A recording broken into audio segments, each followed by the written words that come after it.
Welcome everyone back to the Growing Money with Sean Trey's podcast. I've got an awesome guest with me here today. Would you like to tell people who you are and a little bit about what you do? Sean, great to be with you and have looked forward to this conversation for quite a while.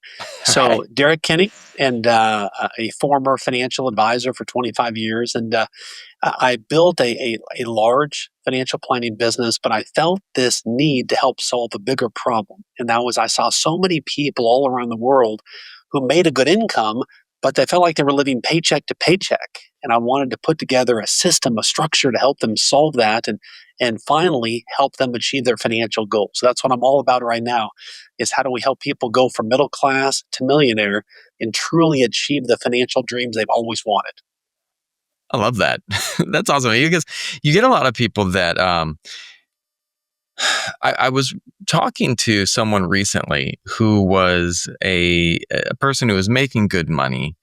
And I was chatting. I was like, "So, how do you feel with your, financial situation?" And they're like, "I hate it." And I was like, "What do you? Whoa, man! You're making great money right now. I know that you are. You have all these gigs. You're pulling all this stuff in, and I've seen that you that I had seen, and like the way they spend money wasn't always showing what was going on behind the scenes." And he's like, "Yeah, I make money and then it's out the door. My business costs a lot to maintain." And he's like, "I feel like I'm not doing the right things."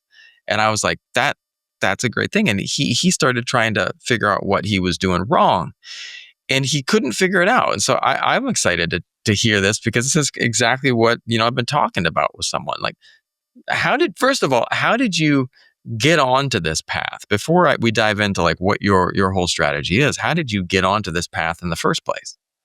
So I graduated from college. I took 6 years to finish my 4-year degree. I was working basically full time through school, and it taught me a lot of lessons. And that is, if you don't have to work for it, it's hard to really appreciate it. And Yeah. I think that's one thing that really can separate people these days is that when people see you doing the hustle, they want to help you hustle. They want to open doors Yeah. for you. And so I went on and worked in my first job out of college. And what happened in that job was very transformational for me in terms of how I thought about business. And this was the small startup software company that we had like 6 people there. I was the sales and marketing person. I sort of oversold my abilities when I graduated college to get the job, which I shouldn't have done that, but it did open the door for me. But this was the boss I worked for that on Friday afternoons would send out the email that said, "Hey, Saturday is a work day. We need everybody here all day Saturday to work on projects." And I would have to Wow. call my wife and say, "Honey, I know we've got plans, but I've got to work all day tomorrow." She was disappointed, and I was just getting frustrated. And we put a lot of time in on a major release, and there were some rumors around the office about bonuses going around. So I got excited, told my wife about it. All this time we're putting in is finally going to pay off. And I began to see the engineers talk about the big screen they were going to get and the vacation they were going to go on. And I told them, we got to plan something. Well, how much is it? I said, "I don't know, but it's going to be big." And I got passed over for that raise.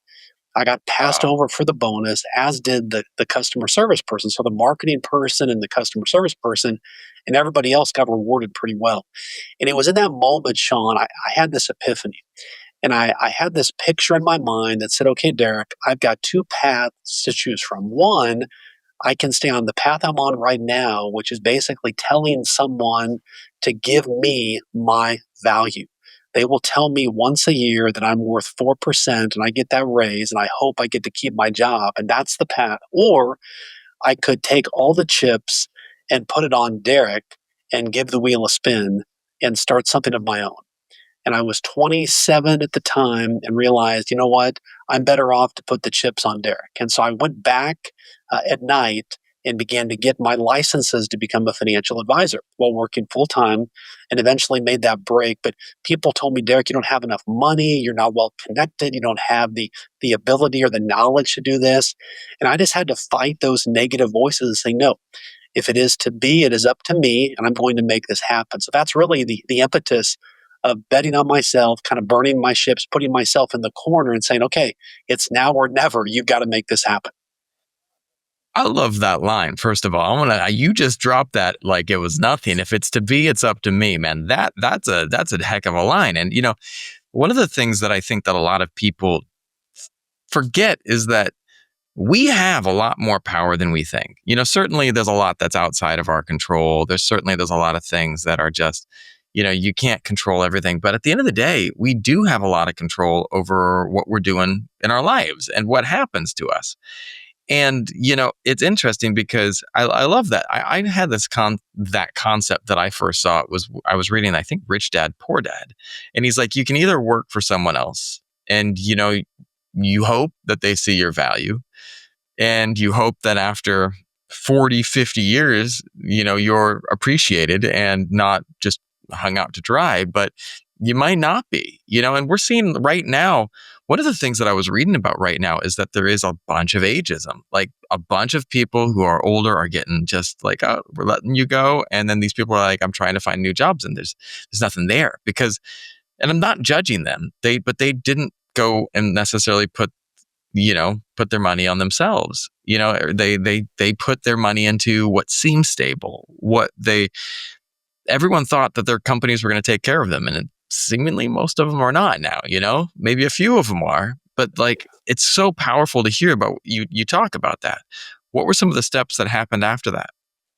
Well, let me touch on your ageism comment because I think what you said there, Sean, is sort of like a match that's lighting a fire right now. As we see worries about a recession, we see concerns about people losing jobs and they're going to just hire younger people out with the older people. Here's what I would tell people to really future proof themselves today. No longer see yourself as the title that's on your business card. If you're the I like, administrative assistant, or you're the vice president, or the assistant manager, or the marketing coordinator, titles these days are irrelevant.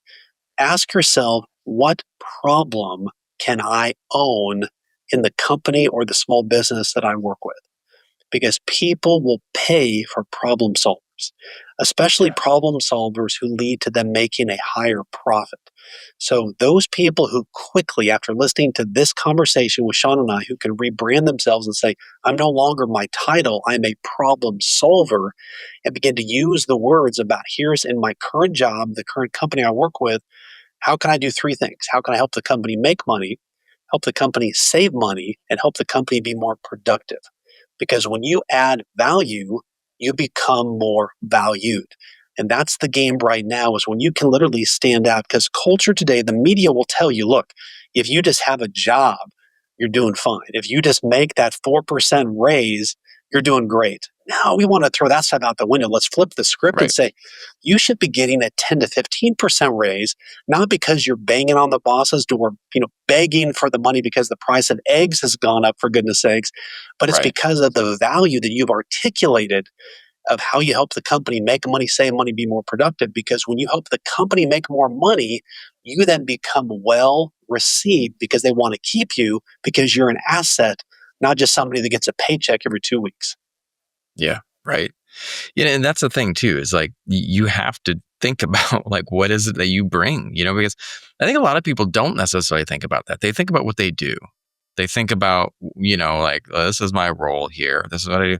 But, at the end of the day, there is a value that everyone brings, whether you are, an educator who brings value because you're really good at what you do, or you have this specific niche that you are able to occupy, or you are the CEO, but that's not what you are. Like at the end of the day, you're this person who is a great leader and director. You bring value by inspiring people. It's so that's a really interesting way to flip the switch there because it's like you have to look at yourself differently and you have to take the time to look at yourself to see, or what is the value that I can provide.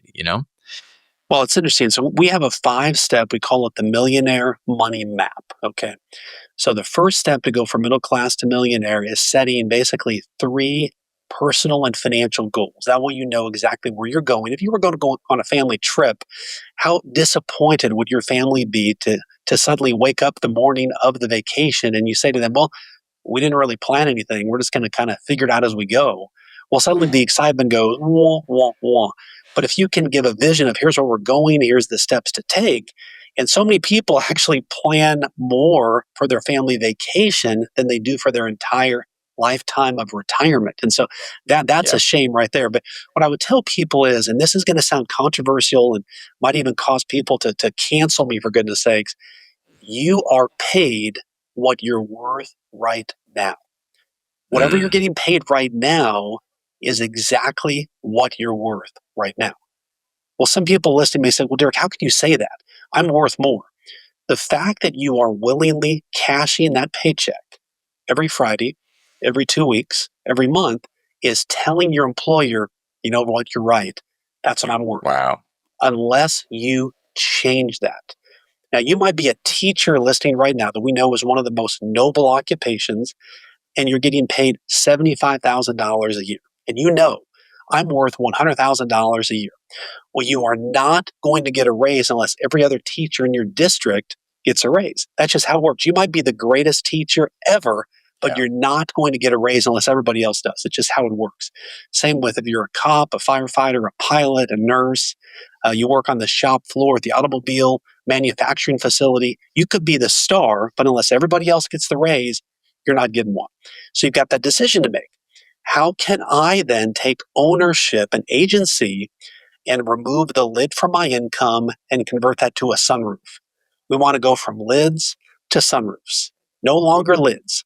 Sunroofs allow you to say, I'm going to allow myself to make more and to own a portion of my income. I had a couple come in the office recently and we were talking about, they were frustrated. They said, Derek, we both feel like we're worth more than we're making. And I just said to them, what are you going to do about it? And they sat Yeah. back, their eyes got as big as saucers, and we began to get to work and say, first of all, what is your income goal for the year? Well, they were making $150,000 as a couple, which for many people is great. But as you know, that can feel like you're living middle class and below these days because of the cost of things. Yeah. That's just the reality. And by the way, I never criticize anyone for saying, I don't feel like I'm making enough money because it's all in your view. So all I care Yeah. about is how do we help you in your situation achieve the life that you want. If you want to waste time lobbying criticism at people, you're just going to waste your own brain cells.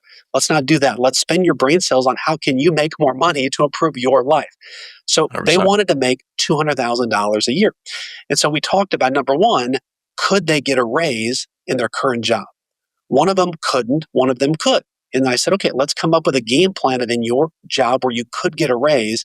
How can you make the company more money, save the company money, help them be more productive? We came up with a strategy and they went to their boss and said, hey, here are ideas. Let's test this for 90 days.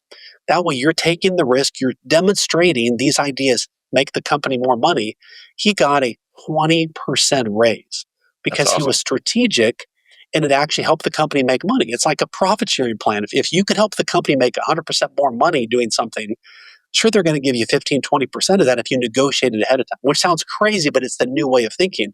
Then they also launched a side hustle on the side. So now they were taking ownership and agency. So the point is this: all of us listening to this podcast right now, 1 year from now, you're either going to be complaining about why am I in the same income situation I was last year, or you're going to be saying, boy, this was hard and it felt uncomfortable, but I'm in a much better situation than I was a year ago. You have two choices to make. And I will tell you at cocktail parties, one story is more fun to tell. Even if you make more mistakes, you're going to be more engaging. You're going to attract more opportunities because people like to see people doing the hustle. People purchase passion. It's the I greatest love way that. to increase your profits. People do purchase passion, and you see that, you know, that's powerful because a lot of people are afraid of the discomfort. I once had this great teacher who said that growing pains, growth is challenging for many people because when you grow from here to here, that space that you have to go through is going to be filled with a degree of discomfort, whether it's, you know, and it can be simple, man. Like, and a lot of people, and I'm horrible at this. Like, I'm one of those people that I'm the guy who will eat the same food at every meal. I go to the restaurant and I'm ordering Right. the same thing. I'm that guy, but it also, that leads to I'm challenges in that my guy as life, well. I can relate. right? It leads to challenges though in life because it's like, I'll go to a restaurant and maybe there's a huge, awesome menu, and well, this is comfortable. But at the same time, there's a lot that you can do when you sit there and say, you know what? Let's imagine that the other day I watched this video. It was awesome. It was on Instagram, and it was of this little tiny pond, and on the other side of it was a big lake. And it was like you could tell, like it was like either the tide was going down, and this fish was stuck in this little spot. And suddenly the fish just said, "Forget this," and he just launched himself into the lake. And it was like, because at some point in time, a lot of people will play small. They sit there in that little pond and they're just terrified. That fish was going to have to like wriggle his way, but he finally was just like, man, let's do this. And he jumped into the big pond. But there's always like the challenges with doing that. Like let's imagine that you're living in certain location and there's no work in that area. So you sit there and say, you know what? If I want to be making more money, I'm going to have to move to a place or be willing to commute to a place that can support me and has the type of pay that I'm looking for. And that simple change is going to put you in a place of not pain, but like it's going to be a level of newness. And sometimes that can be uncomfortable. You got to drive a new route. You got to, get off. You got to wake up earlier. It's just going to cause change. And some people get terrified by that change. But the reality is that on the other side of that change is what you really want. And you got to push through it. I could not agree more. And it reminds me of a story. It's a woman named Carla. And in my first job out of college, I was describing this earlier. There were two lessons I took from that job. Number one is one day when I owned my own business, I would run it opposite of how my boss ran that business. And that's what got me through it, thinking one day I'm going to be a better boss. But this is such good education that school could not prepare me for to Yeah. see all the craziness. But also, I saw a woman named Carla. Now, Carla, as I learned, was the office manager of this small company. And when Carla rolled in, she had her laptop, backpack on her shoulder. She got on the phone right away. The moment she hit her desk, she was cranking out the work. And then you could Yeah. set your clock to this at 5 o'clock, she was gone. And most people had rolled in at 10 o'clock. They left about 7 o'clock. And as I began to watch Carla, it was this education in process. And what I learned was that Carla was taking night classes to finish her college degree. Carla also Mm. had a young child at home. So when Carla came to the office, she wasn't jacking around. There was no wasted time. Carla had a purpose. I'm Yeah. here to crush it, help the company grow, exceed in my job, do all the things I need to do because at 5 o'clock I have to leave. And what I since call that affectionately is kind of the working woman opportunity. Whenever I look at my schedule and I feel like I've got freedom or there's no deadlines, I think about a working mom. And it could be a Yeah. working dad, but what I saw with Carla was a working mom. And that is, I have to get it done because this is just one piece of my life where people depend on me. I've got to get to school. I've got to then get home after that to make dinner. I've got to put my child to bed. And everything is scheduled because you have to get it done. So when I was in college, my debate coach said, Derrick, there's so many students who think they'll get more done by not working while they're in college. And what happens is they have lower grades than people who are busier. And what he said, Derrick, remember this: busy people get more done.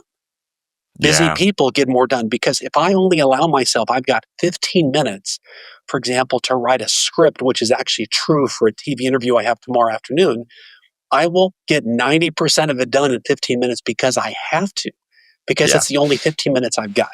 So, what I would tell you is think about Carla, put self imposed deadlines on yourself and say, look, I have to be done with all of this by 5 o'clock because I can't just go till 10 because my life moves on.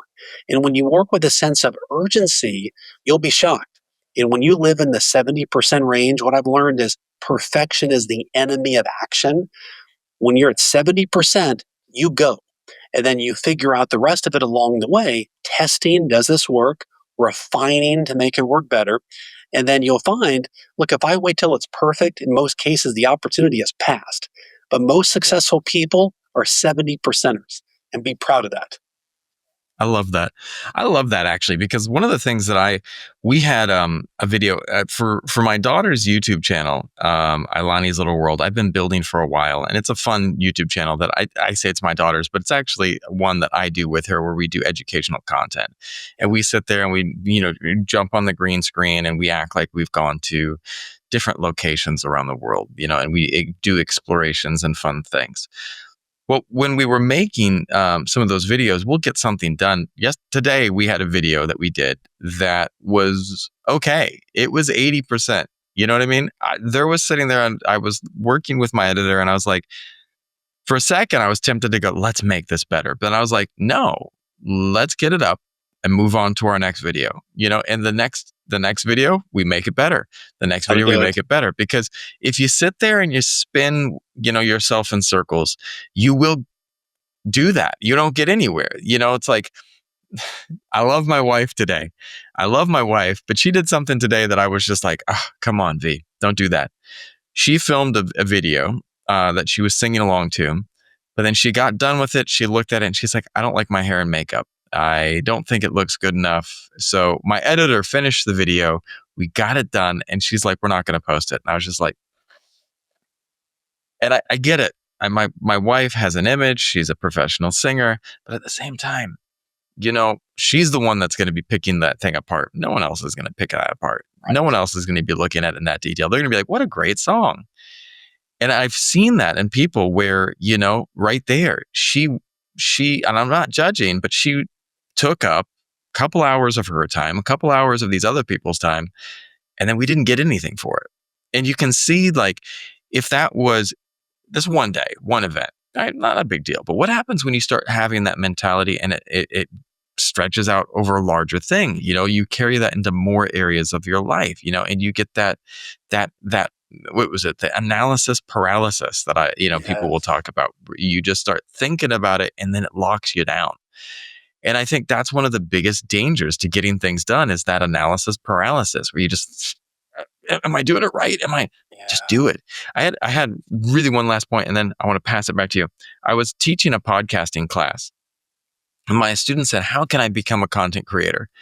And I was like, one piece of content at a time. Yes. Just make your next video.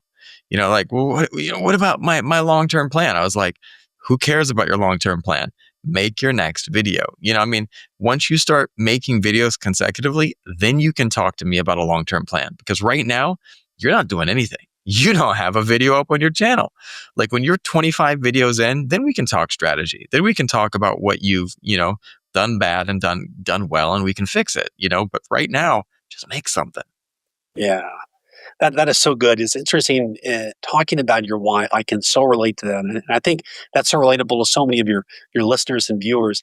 When I was about 30 years old, there was a gentleman in our local Rotary Club, a community service organization I'm part of, and he came to me one day and he said, "Derrick, can I tell you something?" And I said, "Yeah," because I really respected his opinion. He said, "Derrick, I think you're working too hard to act like you're perfect." Well, I exhaled and he like hit the bullseye with me. I said, "Why do you feel that way?" He said, "Well, I just watch you and you've got so much talent and you're so good with people, but I just see you trying to act perfect, the way you dress and talk, and you just got to be real." And what he dropped on me, Sean, was something that I think about almost every day. He said, "Derek, remember this, that people like imperfect people better." Now, this Yeah. was the CEO of a big company, and what he realized was the more real and raw you are, the more relatable you are as a leader. One of the biggest parenting mistakes that I made that came to light during COVID was I felt like I wanted to sort of shield my kids from any mistakes I made and give them all these dad life lessons. And often the lessons turned to lectures, which didn't go very well. So we would play this game around the table called highs and lows. A lot of families do this, and we talk about the highs of our day and the lows of our day. I remembered for a couple weeks, my stories are always pretty boring. Like I saw some clients, I talked to this person, this person. There was nothing exciting at all. But one day I had made an investment of about $5,000 and it dropped in half to like 2,500. I said, I'm going to share this story with the kids. So it came to be my turn. And I said, well, dad made a bad investment mistake today. you could have heard a pin drop, Sean. Suddenly the kids are thinking, oh my gosh, this is going to be so good. Dad really screwed up. I can't wait to hear this story, right? So I told them what happened. They were like, Dad, you lost that much money. And I said, well, when you invest, some days you make money, some days you lose money. And what I learned was the best lessons were not in me trying to act perfect, but in Yeah. admitting my mistakes. I became a better dad the more mistakes I made and told my kids about it. And then what I've learned is really the perfect parent is the most imperfect parent because our kids are going to grow up and more is caught than taught. They're going to realize, well, dad might have said Yeah. this, but here's what I observed in watching him. And the more they can see that this is normal, these are normal emotions, normal thoughts, normal feelings, then when they hit those themselves, they don't feel like, what's wrong with me? Why am Yeah. I the one experiencing this? They say, oh, no, no, this is what dad or mom was telling me about. And so, what I would tell people right now is you're making a good income by outside observation. You got the house, the car, things look great, but you know inside you're better than what your current salary is. You know you're missing out. Your potential is not being realized. Go back to those 5 steps, the Millionaire Money Map. Step number one, what are 3 goals that you want? And review those goals on a regular basis. And you got to be vigilant. You got to write down on a note card, as crazy as it sounds, write down, here's my goal. And then, most importantly, Sean, here's what's at stake if I Mm, don't achieve that goal. So I was with a couple recently, and I do a lot of goal setting for people because it's so, so powerful for them to crystallize and see what they want. And one couple summarized it best. They said, Derrick, if we don't achieve this goal, I don't want to get emotional saying this, but it was so powerful because it was right out of his mouth. He said, Derrick, I will miss feeling the kernels of sand crunch between my toes as I walk with my wife on the beach. oh man. That's what's at stake if I don't achieve this goal. Then another couple said, Derrick, I will miss out on being that cool grandparent who is fit enough to chase my grandkids and play with them on the floor because none of her friends could do that. And see, when you think about what's at stake, what terrible, no good, very bad thing could happen if you don't achieve that goal, suddenly it becomes personal. Like you get mad, like, you know what? Enough's enough. I don't care if I'm 25 or 55 or 85. I am not going to die before I'm dead. I can still take the next best step today. There was this great book on tyranny that I was reading recently. And the book is called On Tyranny. In the and it's like like 15 rules about handling tyranny. It's like lessons across, history and time. And the first thing was don't give up before you lose. And like, it's like when you're dealing with this, and I was like, man, that could be applicable to so many areas of your life. And like, one of the things that people do is people become afraid and they give up Yeah, before they even need to. And so they're looking at this space going, I just, I failed, or I'm gonna fail. Like, no, you haven't. You're actually in a good place. Go out and try something. Go out and do something. Go out and stand up and speak out about what you want. I want to achieve that. Why? Because if I don't, and then go out and handle it, but that's powerful. So like, I love the idea as well of really having something visceral that, you know, for me, I want to achieve this financial level of financial freedom. And the reason I want to have that is because I don't want to see that stress on my wife's face anymore when she wakes up worried about finances. yes. I don't want to see the look on my daughter's face when she, has to not have daddy around because I've got to go do something that is pulling me away from her because we don't have the money financially. Like that is visceral to me. And I can picture that in my mind. And I think that when people can't see that stuff, when they can't envision it, Right. it's hard. I completely agree. And it's, one thing we know is that life has its own plan. And unless you Yeah. have your own plan, you will follow whatever direction life pushes you in. We see culture today, we see the media today, and it's easy to feel like, oh my gosh, the United States is going to hell in a handbasket.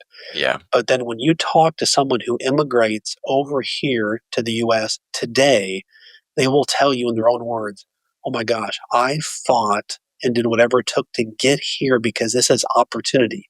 You don't even Yeah. know what struggle is unless you've been to my country.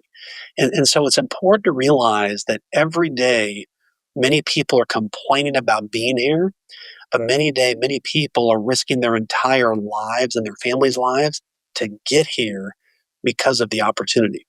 It's interesting. I am very focused on what is it that you want.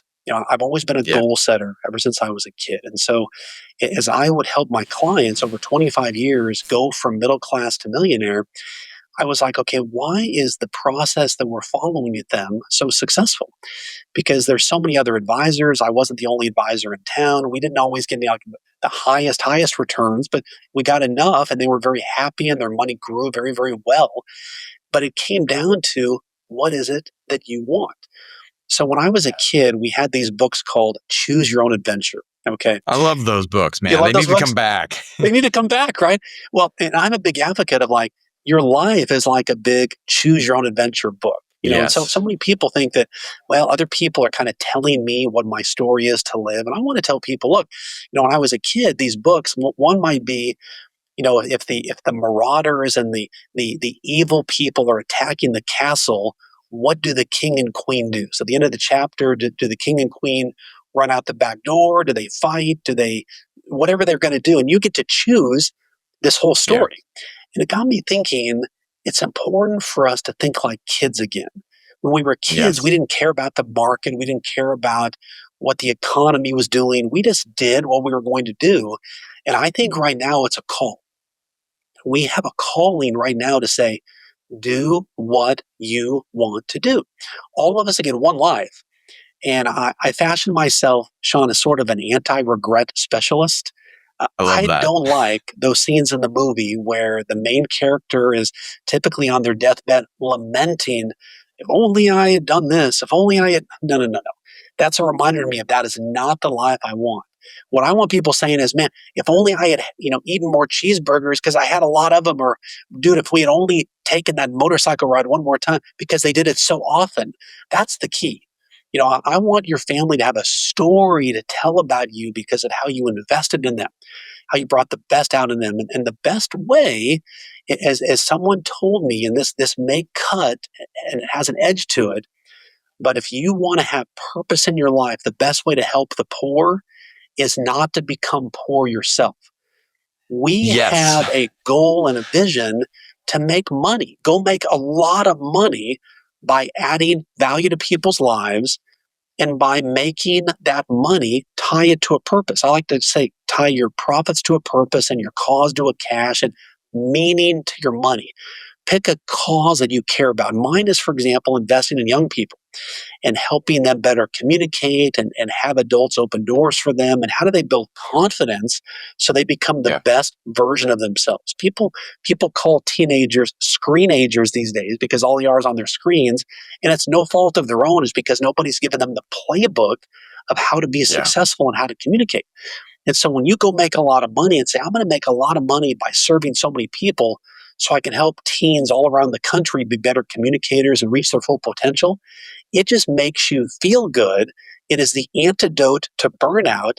And get Yeah. this, it attracts the clients you want to work with because deep inside, people want to work with people who are opening doors and giving them the opportunity to be part of something bigger. It's just so, so powerful, but it all starts with a purpose. And that purpose is what leads to solving problems so that you can then make a profit.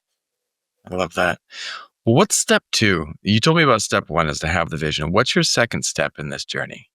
Well, second step, and again, these will sound so obvious, but just nobody does them, and that is set an That's right. income goal for yourself. I love that. Let's say that you're making $100,000, which again, most people would consider great, but based on your lifestyle. This is all about your lifestyle, what you want, not what anybody else says, not criticisms they throw at you. You should be able to afford this. No, I don't care about that. All I care about is your life and how you feel about it. And if you don't feel like you're making much money, then let's change that. So you say, I want to make, instead of 100,000, I want to make 150.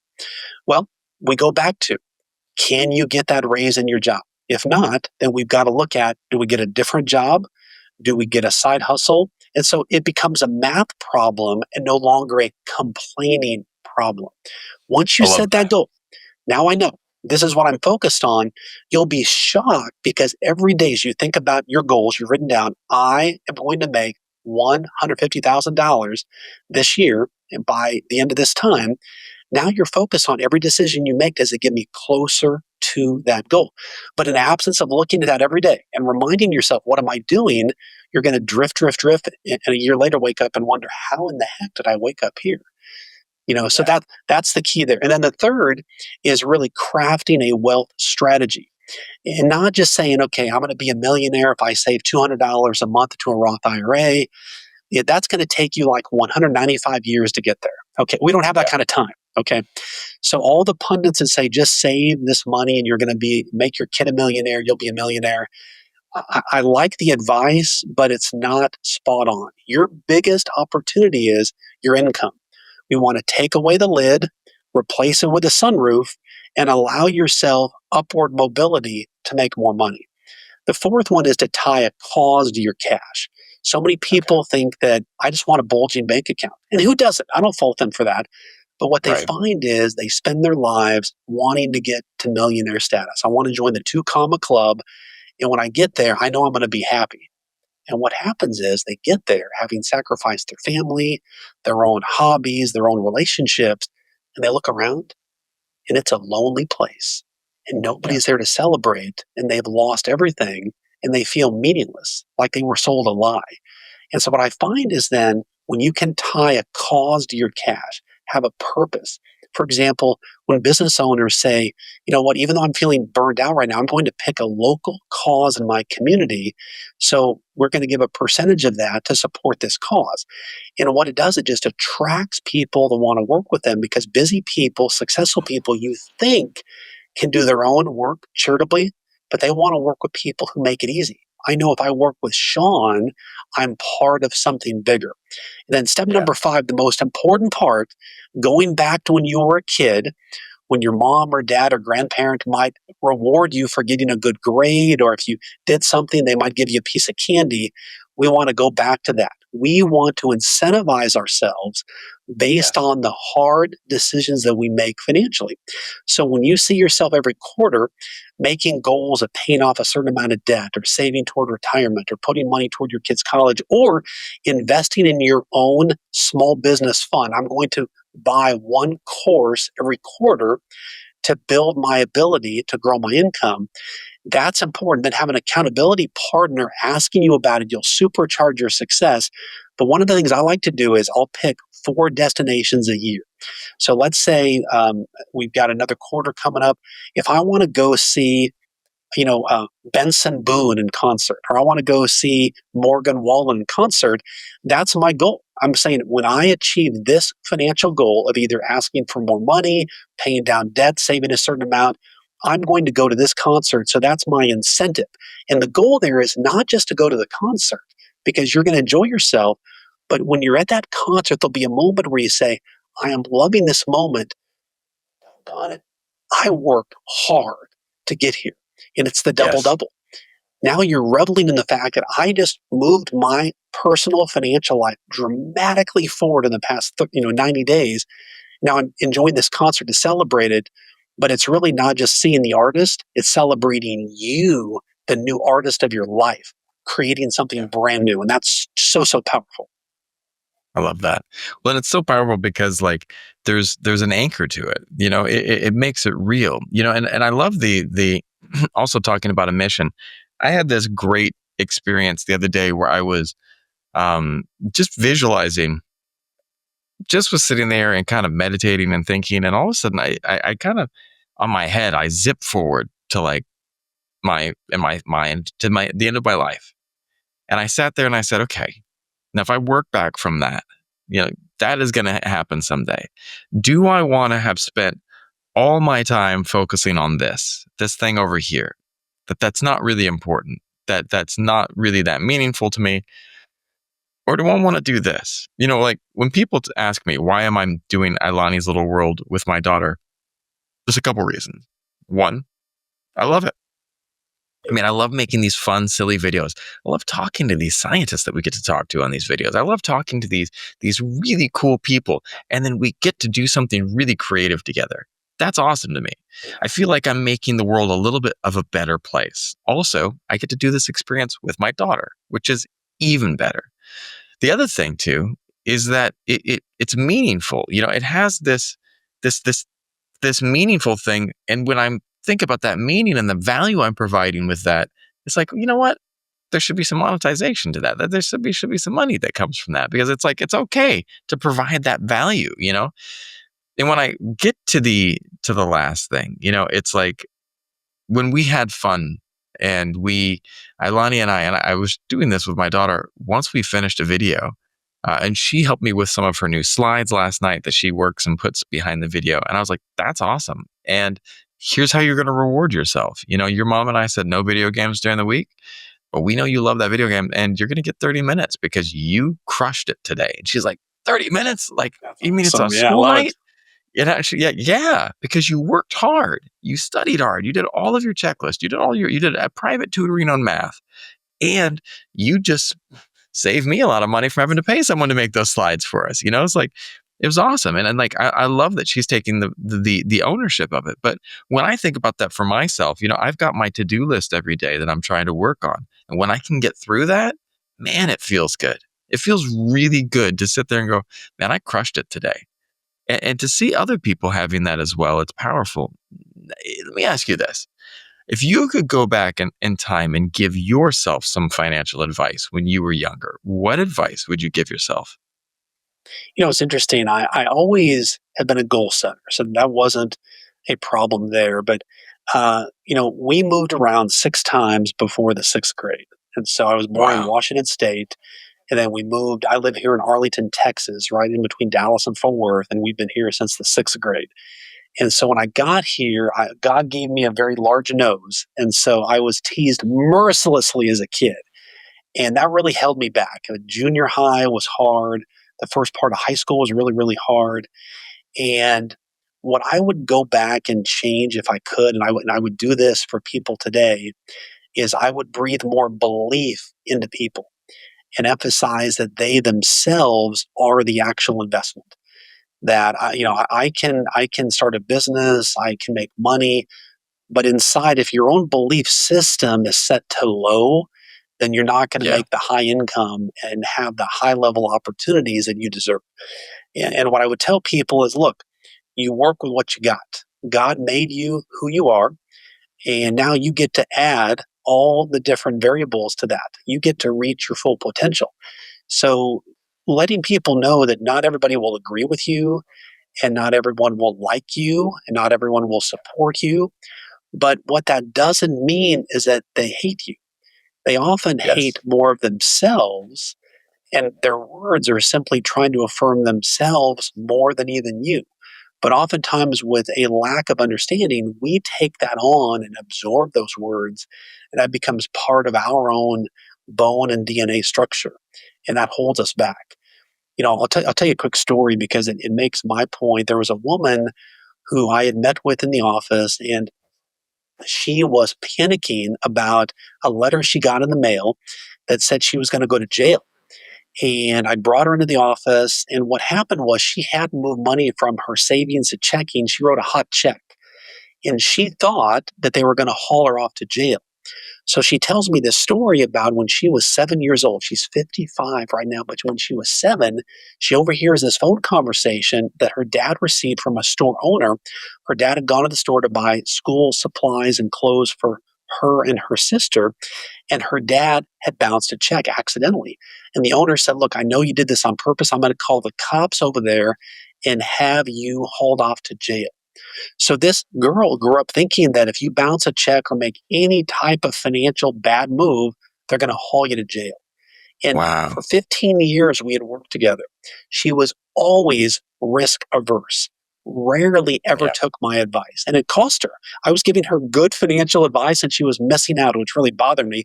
But what happened was, as we unpacked this, she said, Derrick, because of that, I never wanted to take much risk. She always complained about getting passed over for the raise and the promotion. By adjusting her thinking and assessing where she was and deciding to think differently, she got a $25,000 a year raise within 3 months Yes. and got promoted to vice president. And this was a woman that on the outside looked like the picture of success, but on the Yes. inside, she was a wilting flower, a fraction of her own potential.